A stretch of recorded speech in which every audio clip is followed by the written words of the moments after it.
Are you looking for the best monitor for Mac Mini?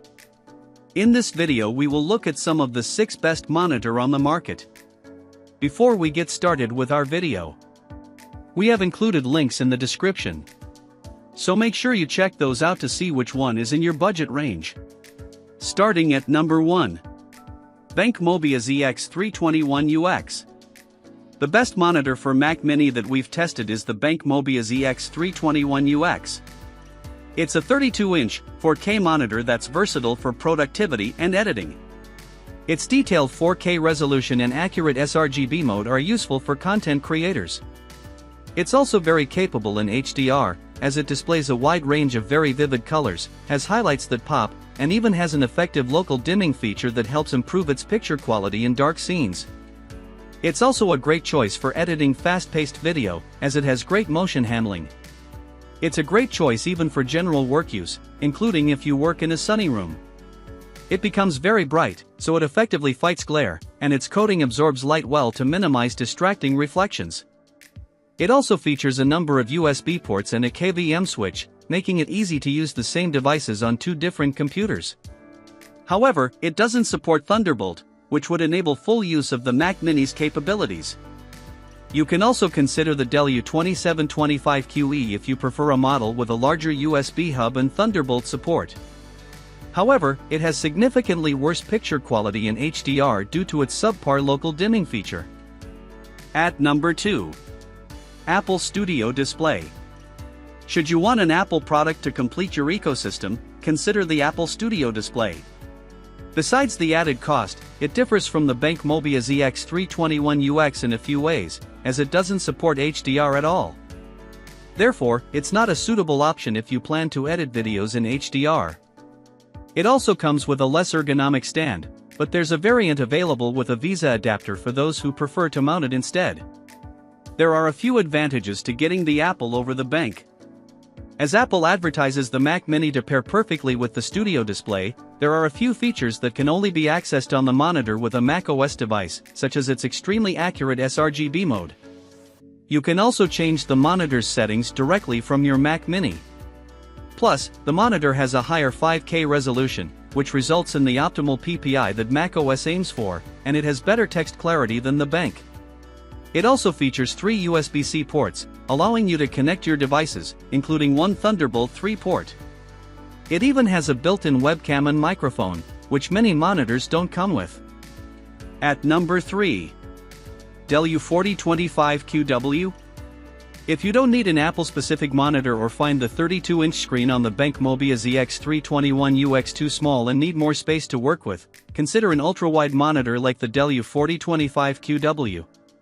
With a 21:9 aspect ratio and 40-inch screen size, it's easy to multitask with different windows open, which is useful if you're a video editor, as you can see more of your timeline at once. However, unlike the BenQ, its highlights don't pop in HDR, its colors are much less vivid, and deep blacks look gray in a dark room with local dimming on, so it's disappointing for editing HDR content. That said, it does have some added productivity features. It has a massive USB hub that's much larger than the BenQ's. It includes 5 USB-C and 5 USB-A ports to connect a variety of devices, and it supports Thunderbolt 4 for faster data transfer and higher bandwidth than the Thunderbolt 3 support on the Apple Studio Display. Plus, it even supports daisy chaining to a second display, ideal if you want even more screen space. However, this monitor is expensive, and you can also check out the Dell U3425W if you want a cheaper ultrawide. That said, it has a lower resolution and doesn't support HDR. At number 4. ASUS ProArt Display PA279CRV. If you find that the BenQ MOBIUZ EX321UX, Apple Studio Display, or Dell U4025QW are too expensive for your needs, there are some great 4K monitors you can get for less in the mid-range price category. One of those is the ASUS ProArt Display PA279CRV. It displays a wide range of colors, though they aren't as vivid as on the BenQ. It's also bright enough to work well in a well-lit room, but reflections are distracting if you place it opposite a sunny window. Another downside is that fast-moving objects look blurry, so it's not good for editing fast-moving video content. The biggest difference between the ASUS and the BenQ is with HDR performance. The ASUS doesn't get bright enough for highlights to pop, and it has a terrible local dimming system, so deep blacks appear gray in a dark room.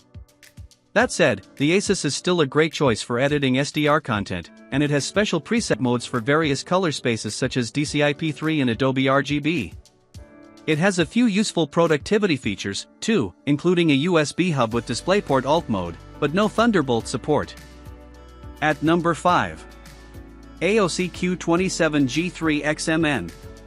If you're looking for something in the budget category, there are a few good options for the Mac Mini, like the ASUS Q27G3XMN.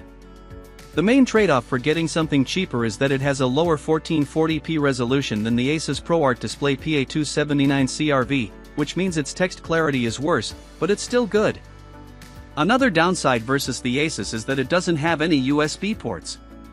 This means you can either connect over HDMI, which has a max refresh rate of 144 Hz and doesn't support VRR with macOS, or with a USB-C to DisplayPort adapter to get the monitor's max refresh rate of 180 Hz.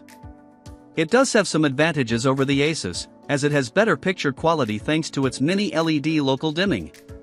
Its local dimming helps it display deep blacks with bright highlights, and there isn't much haloing around objects either. It's also useful for editing HDR content because of this, and it displays a wide range of colors. You can also check out the similar ASUS Q27G40XMN if you can find it available for cheaper in your region. It gets brighter, but there are some bugs and it has worse motion handling. At number 6. Dell P2425H. Should you want a simple and cheap entry-level monitor to use with your Mac Mini, then check out the Dell P2425H. There's a notable trade-off for the step-down in price categories, as this monitor doesn't even support HDR and has worse picture quality than the ASUS Q27G3XMN. Additionally, it features a smaller 24-inch screen with 1080p resolution, so text appears less sharp than on the ASUS. That said, this is what you have to expect for such a cheap monitor. Despite its low price, it still offers some work-friendly features, such as a USB hub for connecting various devices. It features a USB-C port, but since it doesn't support DisplayPort Alt mode, it's intended for data transfer rather than video transfer. Therefore, you'll need to connect the Mac Mini to it via HDMI or with a USB-C to DisplayPort adapter. It also comes with a very ergonomic stand that makes it easy to adjust. Lastly, it's fine if you want to use it in a room with a few lights around, thanks to its matte coating, but it doesn't get bright enough to fight intense glare.